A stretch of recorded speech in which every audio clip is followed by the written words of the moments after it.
Una de las cosas que más me asombran y me aterran es que pasaron años y años en los que los medios, los especialistas y la sociedad tacharon y pisotearon a los millennials, culpándolos de no comprar casas, no tener muchos hijos y hasta por no comprar diamantes.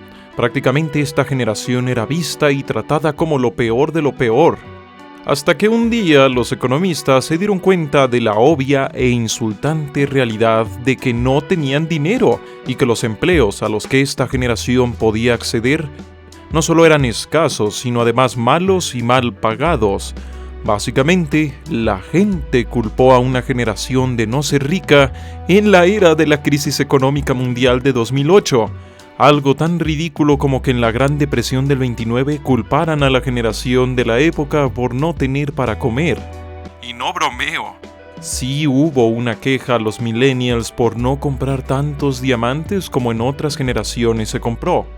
Así que así estamos. Al menos gran parte de la sociedad está confundida sobre lo que está pasando.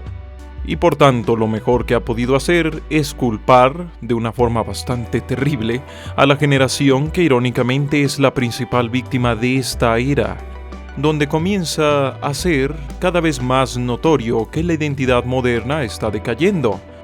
Un momento en que la pregunta ¿quién soy? Trae terribles consecuencias, implicaciones y dilemas. Aquí quiero mencionar una frase que es irónicamente y ridículamente buena definiendo los conflictos de la identidad de las personas. Y lo es por las peores razones. La frase dice: conozco a mucha gente que solo consigue tener una identidad cuando habla de sus problemas. Esta joyita cínica la ha dicho Paulo Coelho. ¿Por qué es esta frase cínica pero acertada? Ocurre que esta era está enferma de optimismo, transparencia, apertura y flexibilidad user-friendly. Los individuos están negados de entenderse a través de sus problemas y conflictos. En cambio, se les llama tener una identidad agradable y bien consumible. El paraíso coeliano son las redes sociales, donde las personalidades, influencers y las masas publican y construyen su identidad con base en un optimismo irracional y siempre enérgico. Por eso no nos debe de sorprender que la mayoría de la actitud de los influencers pareciera tener problemas psicológicos o algo por el estilo, por un exceso de optimismo hasta por los detalles más pequeños y ridículos, como si estuvieran sobreactuando una felicidad todo el tiempo. ¡No puede ser! ¡Un foco! ¿Ya vieron? Ese foco brilla y prende y apaga y prende en un cuarto. ¡Wow, amigos! Cuéntanos qué opinas en los comentarios. Básicamente hace poner tu mejor cara y no permitir que tus problemas te definan o tan siquiera te afecten. No vaya a ser que vayas a ofender a las buenas mentalidades y a las buenas razones sociales que te llaman a siempre tener una sonrisa en el rostro. No importa que tu trabajo sea una porquería, no importa que no tengas dinero para pagar tus deudas, no importa siquiera que todo lo que tu familia logró se esté desmoronando en esta generación. Tienes que estar sonriente, tienes que estar preparado para el mañana, tienes que ser, y esto es muy importante, tienes que ser siempre dispuesto y siempre abierto a lo que el mundo ofrece. De esta forma empezamos mal con el problema de las identidades de las gentes de estas eras, pues ya de entrada tienen un sesgo y una obligación por ser positivos. Justamente, los grandes valores de esta era, como ya lo he dicho en otros momentos, es la movilidad, la apertura. Muévete, ve, consigue, disfruta. Tienes que tomar cada y todas una de las posibilidades que te vienen. Tienes que ser abierto. No importa lo raro e irracional que te parezca lo que esté pasando con la sociedad. Debes de mantener una idea de, sí, ok, lo voy a aceptar. No importa cómo, pero lo voy a aceptar. Incluso es mejor si lo acepto como, así debe de ser, en vez de verdaderamente conocerlo y saberlo para poder aceptarlo. No, simplemente tienes que ser abierto porque tienes que ser abierto y ya. De esta manera surgen todo tipo de horribles contradicciones, como que si no eres lo suficientemente abierto, la gente muy abierta de una manera muy cerrada te va a lapidar como en tiempos antiguos. Claro, no con rocas, sino con mensajes de odio y acoso en redes sociales, o incluso a veces exponiéndote públicamente para que el resto de gente que ni siquiera te conoce Y claro, gente que tiene mente muy abierta te castigue por tener la mente muy cerrada como si estuviéramos en el medievo, con habladurías e ignominia. Ya nada más faltaría que le pusieran un tache a tu puerta para que la gente sepa que ahí vive un apestado, un marginado. ¿Por qué? Porque no has sido lo suficientemente abierto. Y esto puede llegar a cosas tan aterradoras y tan tontas como que algo que hayas hecho hace 20 años, algo tonto claramente, ya sabes, siendo un adolescente o algo por el estilo, se puede usar para destruirte, se puede usar para hundirte. Sí, lo sé, esto suena muy a un mundo salvaje, muy a lo Hobbes. Pero, hey, es que este es el mundo abierto y este es el mundo bueno y siempre positivo. El grave problema de esta filia por el optimismo es que es una filia también por el rendimiento, por la productividad, como ya diría Byung-Chul Han y en su momento Martin Heidegger. No se nos pide que estemos felices, no se nos pide que estemos abiertos y no se nos pide que seamos móviles y siempre esperando lo nuevo y siempre esperando las nuevas oportunidades para que seamos felices, para que tengamos una identidad que por lo menos nos calce. No, se nos pide para que podamos ser productivos. Y ya, eso es todo.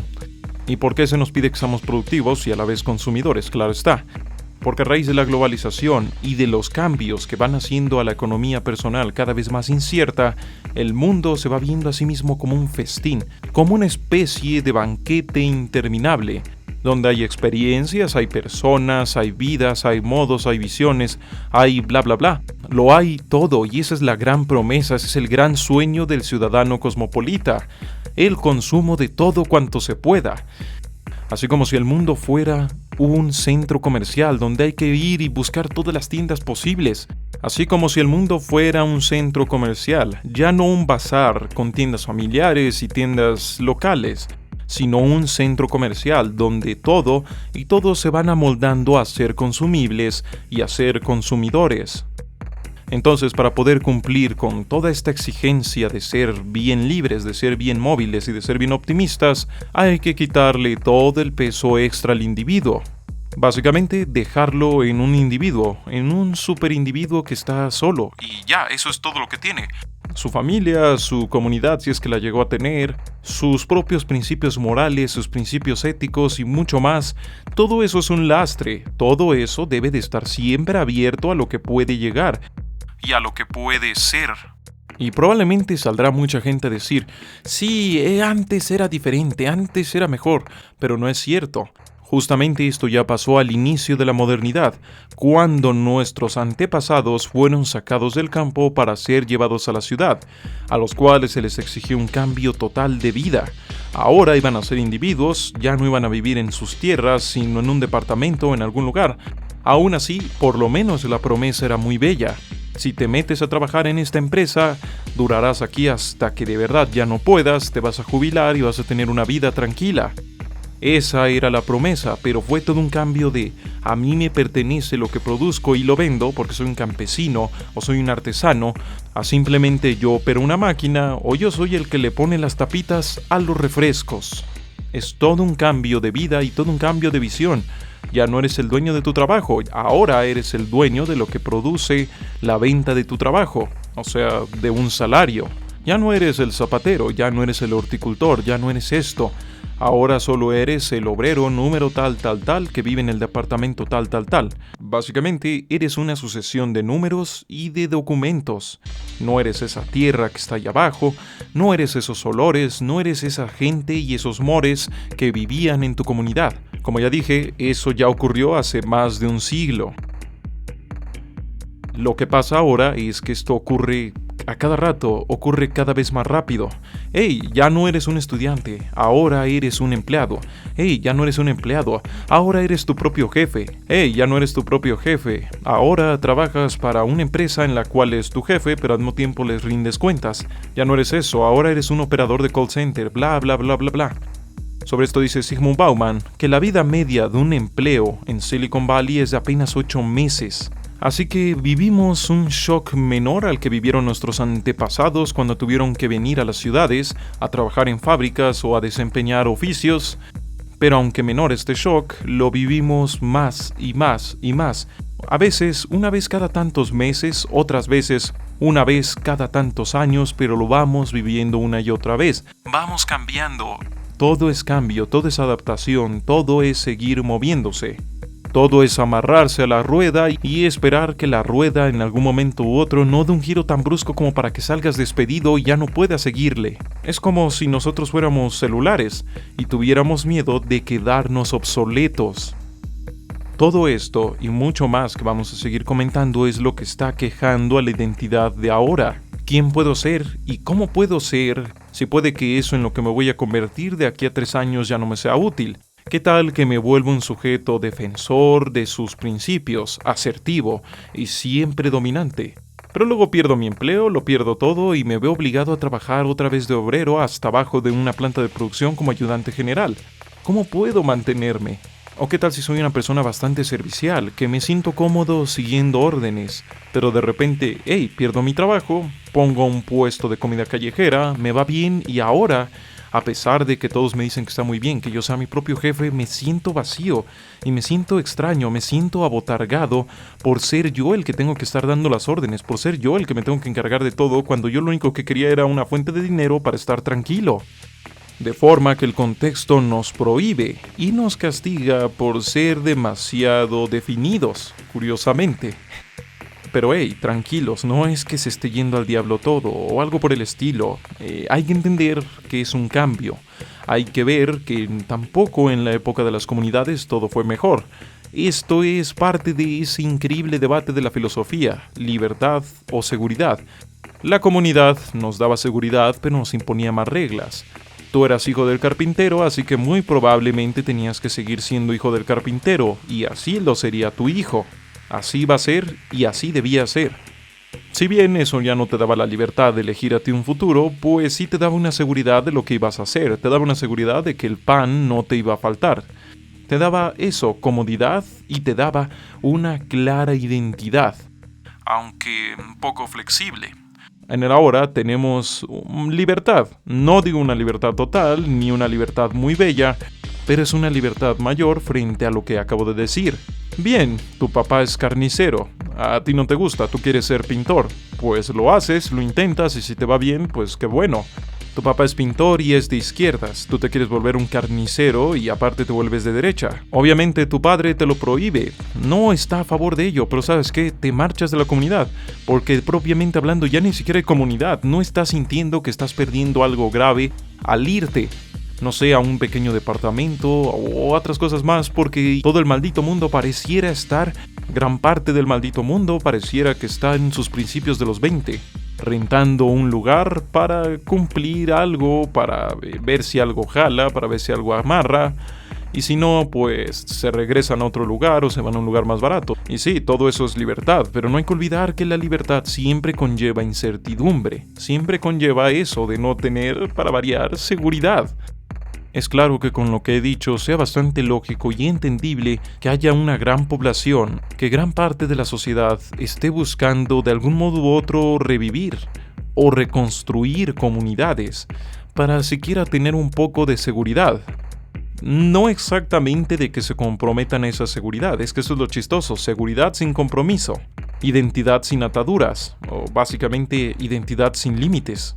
Decir yo soy, pero cuando quiera dejar de ser ya no voy a ser. Yo vivo aquí y esta es mi tierra, pero si me gusta otro lado me voy.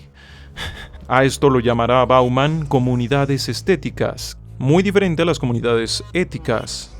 Un gran ejemplo de las comunidades estéticas está pasando en la Ciudad de México y en otras varias ciudades, principalmente en barrios como la Roma, la Condesa y otros más. Lugares que se hacen pasar como el barrio, donde hay una lavandería de barrio, heladería de barrio y etc., pero que cuando entras te atiende una persona, un empleado más, porque en realidad esta lavandería y esas cosas que a pesar de que parecen muy de barrio, son una franquicia, es decir, es una fachada, es un algo que ya está, es un paquete que se te vende. El buen vecindario y el buen ambiente ya es algo que se vende a través de poner parquecitos, bancas y esas cosas.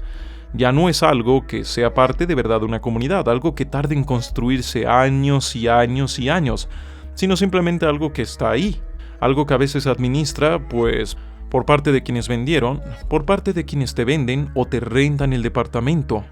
El mayor ejemplo, el más bonito y al mismo tiempo el más ridículo, son estos clásicos bares, estos clásicos restaurantes que se abren por todos lados, donde entras y el interior es como de ladrillo rojo, donde hay un montón de cosas pegadas, palos de golf, pósters de cosas viejas, Coca-Colas viejas, etc. Cosas que parecen, vaya, tener una identidad, cosas que hasta se ven algo excéntricas para que parezca que tienen una identidad que se construyó a lo largo del tiempo y porque es un lugar del barrio, y cada uno de esos objetos pegado en la pared, como esas tuberías que conllevan los focos, como esos focos vintage, y mil cosas más. Todo eso, según tiene una historia. En realidad no, el cochino restaurante lleva una semana ahí y básicamente solo es un proyecto de gentrificación más. Pero hey, al menos se siente y aparenta ser de barrio, aparenta ser de la comunidad. Eso, mis estimados, es una comunidad estética. Simplemente un algo con lo que buscamos esa seguridad, ese anhelo, ese confort que ya no está. Ese confort que ya no está y con el que no nos vamos a comprometer. Porque al final de cuentas sabemos que la cosa es incierta y por más exitosos que seamos, no sabemos cuándo empezará a ir mal la cosa y cuándo tendremos que movernos del lugar rápidamente. O cuándo nos irá bien y nos tendremos que mover igual. Con todo esto explicamos mucho de la nostalgia que hoy día tenemos por los 80, por los 70 y otras épocas más. Porque nos gusta tener un mito, como una especie de Edén, como si supiéramos o creyéramos que alguna vez estuvimos en un lugar tranquilo y en un lugar sin tanto movimiento, pero que fuimos terriblemente expulsados. Siendo que la realidad es que es muy probable que en nuestra familia, que no nosotros, hayamos sido, entre comillas, expulsados de ese Edén hace más de 100 años. Y que si nos ponemos a revisar las cifras y las estadísticas como los estudios demográficos, veremos que tampoco era un Edén, que tampoco era un lugar perfecto, sino por el contrario, por algo la gente se movió a las ciudades. Por eso dice Bauman que esto de la identidad individualizada es una consecuencia del fin de la comunidad ética. O sea, esa comunidad que sí se creaba a lo largo de los años, que tenía sus mores, que tenía su propia ética, su propia identidad, que tenía sus propias definiciones y sus propias características. La identidad viene a ser ese último refugio, ese último requicio que le queda al individuo para decir yo soy y yo quiero y yo no quiero. Me gusta esto, no me gusta lo otro, esto me define, esto me limita y esto me posibilita. Porque ha dejado de haber un orden que te dice qué vas a hacer toda tu vida. Y como ya lo dije, pues eso es libertad. Y claro, por un lado hay un lado muy optimista y muy positivo de eso. Raíz de que haya tanto coaching y tanta autoayuda actualmente diciéndote que tú todo lo puedes, tú todo lo logras. Si eres pobre es porque quieres. No tienes depresión, estás triste. No, aunque te hayas enfermado de cáncer o te hayas enfermado de algo horrible, sonríe. No tienes derecho a estar enojado, porque la vida es un regalo y todo siempre está bien. Y el hecho de que nos están dando tantas respuestas es porque estamos haciendo muchas preguntas. Si la comunidad, con su seguridad, nos daba razones que a veces podíamos llegar a cuestionar, ahora que ya no hay eso, ahora hay cuestionamiento sin parar. Y eso está bien que seamos reflexivos. El problema es que empezamos a llegar a ser solipsistas. Se podría decir que ahora, más que nunca, reflexionamos mucho sobre nuestro momento, sobre quiénes somos, sobre a dónde vamos, sobre qué le está pasando al mundo, sobre qué va a ser el futuro. Ahí está toda esta preocupación por el cambio climático, por las crisis económicas, por la guerra, por todo. No paramos de tener miedo, no solo a eso, sino también a lo que viene del interior de nosotros. ¿Y qué tal si mi pareja ya no me quiere? ¿Y qué tal si no soy suficiente? ¿Qué tal que ahora que puede tener acceso a fotografías de extranjeros, yo me la hago insuficiente? Y aunque nunca me deje, realmente siempre me lo voy a hacer insuficiente. ¿Qué tal que yo ya no soy tan bueno? ¿Qué tal que mi trabajo desaparece? ¿Qué tal que estoy deprimido pero no me he dado cuenta? ¿Qué tal si mi insomnio es una muestra de ansiedad? ¿Qué tal si tengo esta enfermedad? ¿Qué tal? Preguntas y preguntas y reflexión que nunca terminan. Porque, curiosamente, nos vamos volviendo un pozo sin fondo. Y lo digo de forma literal. No es que haya un pozo en nosotros, es que hay un agujero. Estamos transparentes y estamos abiertos, tal como se nos ha pedido. Podemos arrojar cosas en ese agujero, podemos arrojar todo lo que queramos en esa transparencia, pero por obvia lógica no puede llenarse, porque no es un pozo, es un agujero, nos traspasa. De esta forma vemos y asistimos y vivimos la decadencia de la identidad moderna. Ya no eres tu trabajo de 30 y tantos años, ya no vas a vivir toda tu vida en un conjunto que abrió tu fábrica, ya no vas a tener un oficio de por vida, ya no vas a decir soy esto, y vas a aceptar todo el trabajo y todas las cargas porque sabes que al final hay una luz llamada jubilación. Ya no. Ahora lo que hay es, sí, mucha entre comillas libertad, pero mucha inestabilidad. El precio de mantenerse arriba es prácticamente cambiar. La autocrítica. Está bien la autocrítica, está bien poder señalar tus propios errores, pero cuando ya lo ponemos en un punto en el cual cada maldito y desgraciado día tienes que decir, ok, en que no soy lo suficientemente bueno, en qué me falla, en qué lo otro. La autocrítica pasa de ser algo sano y necesario para el crecimiento personal. La autocrítica pasa a ser mera y completa ansiedad. Eso lo estamos viendo en muchos trabajos, incluso en los trabajos que se podían considerar muy glamurosos. Por ejemplo, muchos de los más grandes youtubers, esos que mueven mucho dinero y que tienen millones de seguidores, tienen algo que se llama síndrome de burnout. Un mismo síndrome que tienen muchos oficinistas. Simplemente saben que tienen que seguir trabajando, y no solo seguir trabajando, sino también hacer más y mejor, lo cual los lleva a una crisis en la cual se van agotando y fatigando hasta que hay terribles consecuencias psicológicas como fisiológicas. De este modo, los individuos de esta era buscan incansablemente consejo, buscan incansablemente guía. Por eso no es sorpresa que estén surgiendo todo tipo de sectas, que varias religiones más carismáticas y que te ofrecen más cosas estén empezando a triunfar. Que el coaching, que la autoayuda, que la programación neurolingüística, todo eso y hasta el uso indiscriminado de pastillas para aguantar el dolor y para rendir más, se vayan haciendo la normalidad. Y de todo esto sale la pregunta, ¿por qué esta generación no pide ayuda o busca consuelo o guía en la generación pasada? Bueno, porque la generación pasada no puede entender esta generación.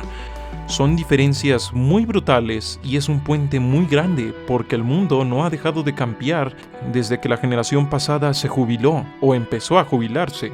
El mayor consejo que dirán, aunque muchas veces como regaño, es deja de llorar y ponte a trabajar. Bueno, ¿en dónde? No hay trabajo, el desempleo está creciendo y cada vez está menor pagado.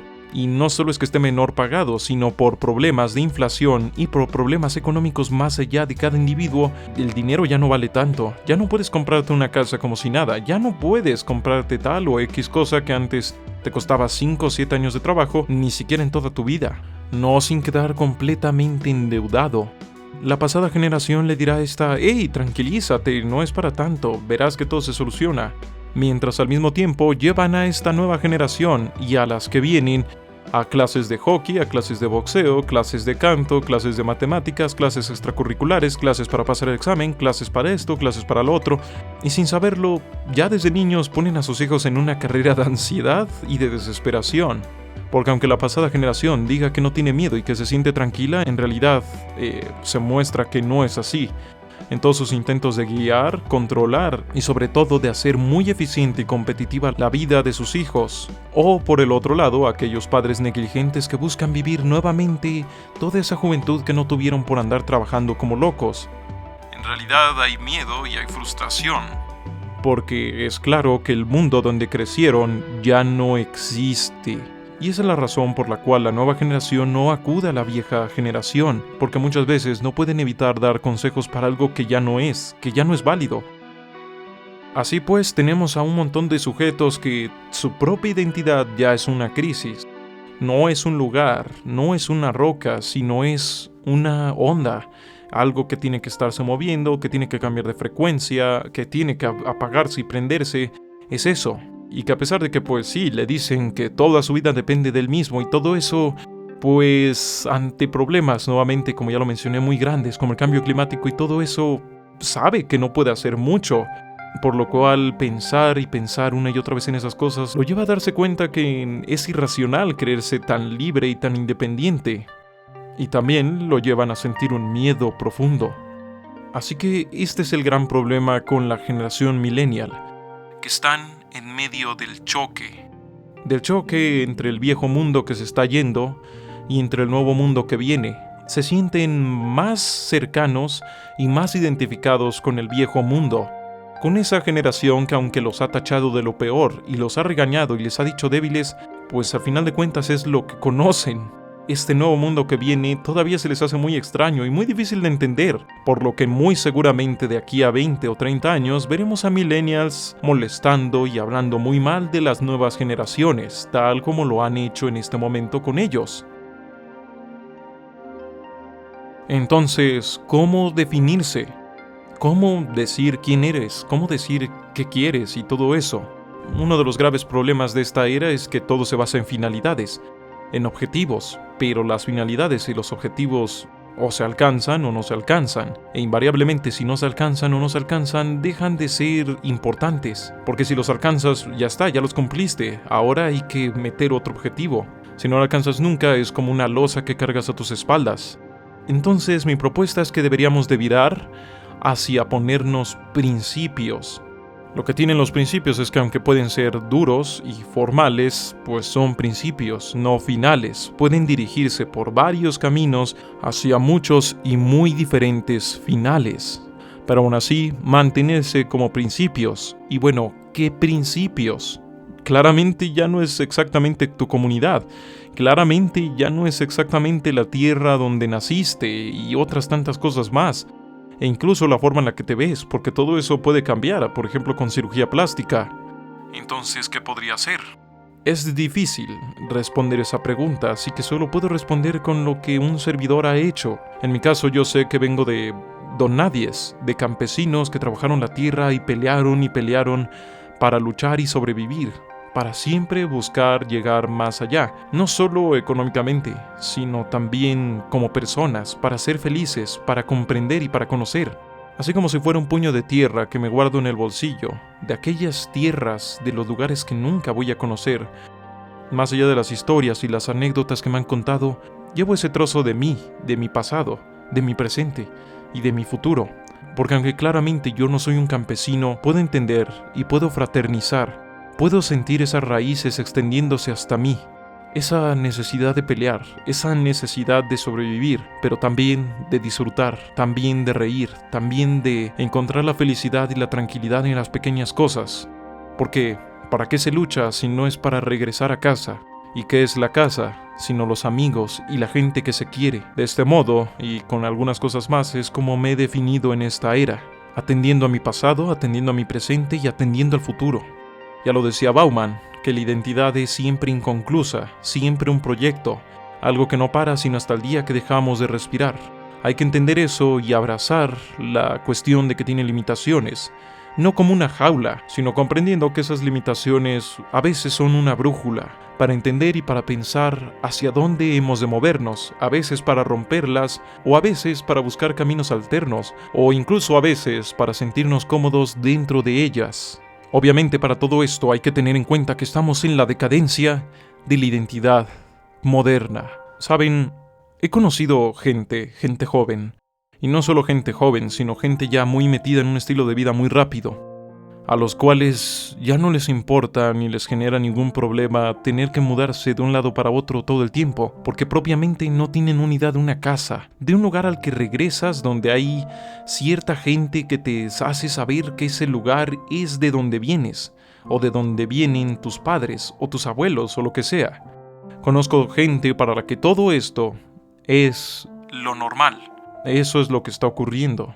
La próxima generación está naciendo con esto que nosotros vemos como una crisis y lo está viendo como lo normal, porque ya no hay y ya no existe para ellos lo que está decayendo para nosotros. Atendiendo las ideas del filósofo Byung-Chul Han, nosotros, nuestra generación y un poco las pasadas, éramos como nómadas, como viajeros, expulsados de un hogar, pero aún así viajando y buscando, quizá con esperanza, un lugar donde ser acogidos. Los próximos podrían ser más como turistas, gente muy feliz y muy parte de su identidad en la idea de ya no tener un lugar a donde pertenecer, e incluso aunque nunca viajen, que sea donde sea que estén, no son más que meros residentes pasajeros de tal o cual lugar del mundo. Y no solo del mundo, de las identidades. Turistas con camisa hawaiana que parecen que pueden y están dispuestos a disfrutarlo todo, sin compromisos ni ataduras. Bueno, eso ha sido todo por el momento. Si estás escuchando este podcast en iVoox o en Spotify, te informo que este podcast viene del canal de YouTube Esquizofrenia Natural, donde normalmente se suben este tipo de temas y donde también se suben varios podcasts más. Así que si quieres más, date una vuelta. Sin más por el momento, se despide César Hernández, también conocido como Esquizofrenia Natural. La realidad es frágil.